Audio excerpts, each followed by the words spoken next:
कभी किसी पक्षी को घोंसले की नींव बनाते देखा है? अथक परिश्रम करके तिनका तिनका बिटोर कर वो पक्षी अपना घोंसला बनाता है, अपनी संतान के लिए एक सुरक्षित घर बनाता है। और फिर कहीं से तीव्र आंधी आती, भारी वर्षा होती और उसका घोंसला तिनका तिनका करके बिखर जाता है। फिर वो पक्षी क्या करता है? वो रोता नहीं, ना ही विलाप करता है। वो बिना विलंब करे फिर से अपना घोंसला बनाना प्रारंभ कर देता है और सफलता पाता है। फिर हम क्यों छोटी छोटी असफलता से भयभीत होकर परिश्रम करना छोड़ देते? एक बात सदा स्मरण रखिएगा, हर वृक्ष कुल्हाड़ी की एक मार से नीचे नहीं गिरता, हर चट्टान घन के एक प्रहार से नहीं टूटती। सफलता पाने के लिए अनावरत परिश्रम करना ही मात्र एक मार्ग है। स्वीकारण, सत्य का स्वीकारण मनुष्य के लिए बहुत ही महत्वपूर्ण है। जब तक मनुष्य सत्य को स्वीकार नहीं करता, उसे असत्य से लड़ने की शक्ति प्राप्त नहीं होती। जब आप भोजन करते हैं तो क्या होता है? आपका पेट स्वीकारता है कि वो भर चुका है और आप भोजन करना बंद कर देते हैं। जब आपको निद्रा आती है तो क्या होता है? आपका मन स्वीकारता है कि आपका शरीर थक चुका है और उसे विश्राम की आवश्यकता है। उसी प्रकार जब आपको किसी व्यसन को रोकना हो तो आपको स्वीकारना पड़ता है कि बहुत हो चुका है, चाहे वो लालच हो या मदिरापान। उस व्यसन का त्यागना तभी प्रारंभ होता है जब आप ये स्वीकार कर लेते हैं कि आप उस व्यसन के बंधक हैं। हम में से ऐसा कोई नहीं जिनकी परछाई उनसे दूर रहती। हमारी परछाई सदैव हमारे साथ रहती है। कदाचित हमारी परछाई हमारे कर्मों के फलों का संकेत है। कदाचित इसी कारण कई बार हमें अपनी परछाई से भय भी लगता है, परंतु इस भय से निवारण पाने का एक साधन अवश्य है। वो है सूर्य की ओर मुख करना या किसी प्रकाश के स्रोत की ओर मुख करना, क्योंकि तब हमें हमारी परछाई दिखाई नहीं देती। यदि इसे जीवन के संदर्भ में देखें तो ये प्रकाश का स्रोत शुभ कर्मों की चेतना है। यदि आपके मन में शुभ कर्म करने की इच्छा है तो आपको कभी भी अपने कर्मों के फल का भय नहीं होगा, क्योंकि यदि आपका मन शुद्ध होगा तो आप एक कर्म शुद्ध होंगे और शुद्ध कर्मों का फल कभी अशुद्ध नहीं हो सकता। आज मैं आप सबको एक कथा सुनाता हूं। एक दिन प्रातः एक व्यापारी अपने घर से निकला। घर से निकलते ही एक बिल्ली ने उस व्यापारी का मार्ग काट दी।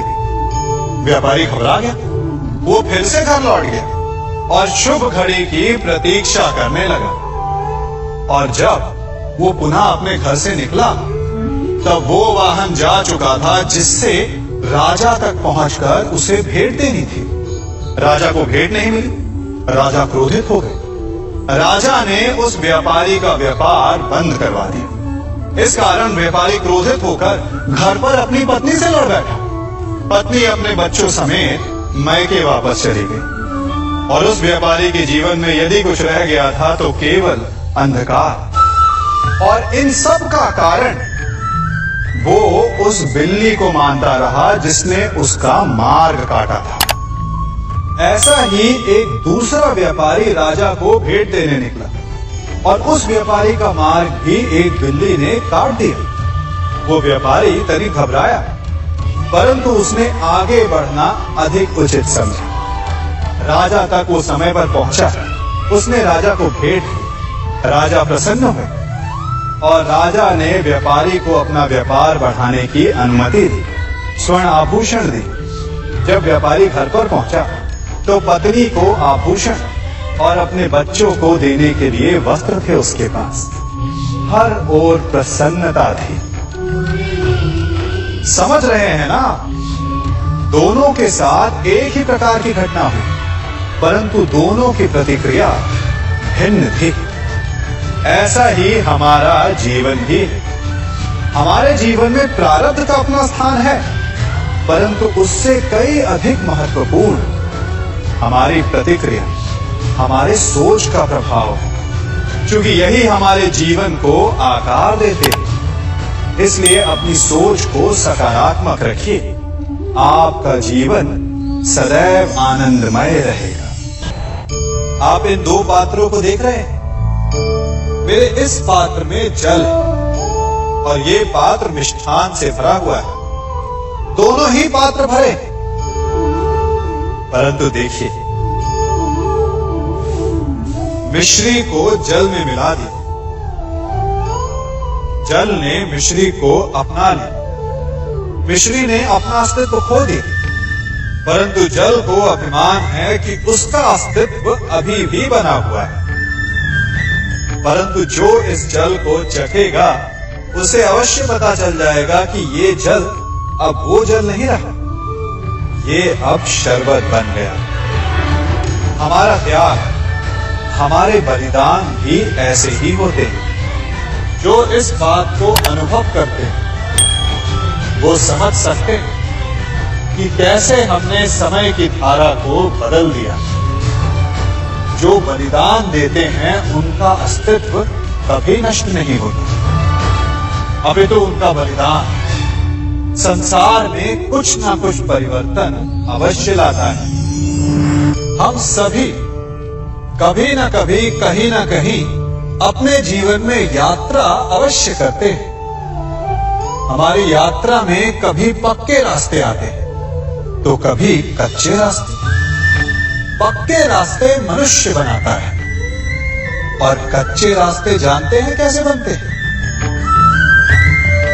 चलते चलते बन जाते हैं। जब लोग एक स्थान से जाते हैं तो पैरों के दबाव से नीचे की घास कुचल जाती है। बार बार उस मार्ग से जाने से धीरे धीरे मार्ग स्वतः ही बन जाता है। और यही जीवन है, यही नियति है। जब आपके जीवन में आपको मार्ग ना मिले तो रुकिए नहीं, आगे बढ़ते रहिए और आपके पैरों के दबाव से मार्ग स्वतः ही बन जाएगा। हम सभी अपने जीवन में सफलता चाहते हैं, है ना? उसके लिए हम रात दिन परिश्रम करते हैं, कड़ी मेहनत करते हैं, परंतु फिर भी असफल हो जाते हैं। परंतु ऐसा क्यों होता है? कभी सोचा आप सबने? क्योंकि सफलता पाने का मंत्र बड़ा कठिन नहीं, बड़ा सरल है। उचित विचार, उचित समय, उचित स्थान पर उचित प्रहार। जब आपके विचार, समय, स्थान और प्रहार यानी परिश्रम उचित है तो सफलता आप ही को मिलेगी। जिस प्रकार एक लौहकार लोहे से कुछ बनाते समय उस लोहे के सही ताप तक के आने की प्रतीक्षा करता है और समय आने पर उचित स्थान पर पर्याप्त बल से प्रहार करता है और लोहा आकार ले लेता है, ठीक उसी प्रकार आपकी सफलता भी आकार लेती है। हम सभी को अपने जीवन में कभी ना कभी निराशा मिलती है, असफलता मिलती है और अधिकतर लोग इसके पश्चात भाग्य का रोना लेकर बैठ जाते हैं। कुछ कहते हैं कि जिस स्थान पर मैं हूं उससे कई ऊंचे स्थान पर होने के योग्य था, परंतु नहीं जा पाया। किसी को पीड़ा है कि उसे जो मिलना चाहिए था वो उसे नहीं मिला, भाग्य ही बुरा था। भाग्य क्या होता है? भाग्य वन में खिला पुष्प देवताओं को चढ़ाया जाएगा या किसी सुंदरी के वेणी में वो सजेगा या फिर उसे कुचल कर उत्पाद बना दिया जाएगा। ये सब एक पुष्प के नियंत्रण में नहीं होता, परंतु जब तक उस पुष्प का अस्तित्व है सुगंध बिखेरना उसके वश में अवश्य है। परंतु भाग्य हमारे वश में नहीं, और जो हमारे वश में नहीं उसके लिए दुखी होने से क्या होगा। कर्म पर वश है, वो कीजिए और धीरे धीरे भाग्य आपके वश में आ जाएगा, क्योंकि कर्म ही प्रधान है। मनुष्य की सबसे बड़ी दुर्बलता क्या होती है? सोचिए। धन, प्रेम, अहंकार। मनुष्य की सबसे बड़ी दुर्बलता होती है उसके रहस्य। चाहे आप कितने भी शक्तिशाली क्यों ना हो, कितने भी प्रबल क्यों ना हो, परंतु उसके रहस्य उसके नाश की चाबी होती है। इसलिए यदि प्रबल रहना है, शक्तिशाली रहना है, समर्थ रहना है, तो अपने रहस्य को किसी को भी ना बताए, ना मित्र को और ना ही शत्रु को, क्योंकि समय पड़ने पर कब कौन शत्रु हो जाए ऐसा कहना संभव नहीं। विभीषण को रावण के अमृत कुंड का ज्ञात था, इसीलिए प्रभु श्री राम रावण का वध करने में सफल हो सके। इसलिए उचित यही है कि आप अपने रहस्य को स्वयं तक ही सीमित रखें।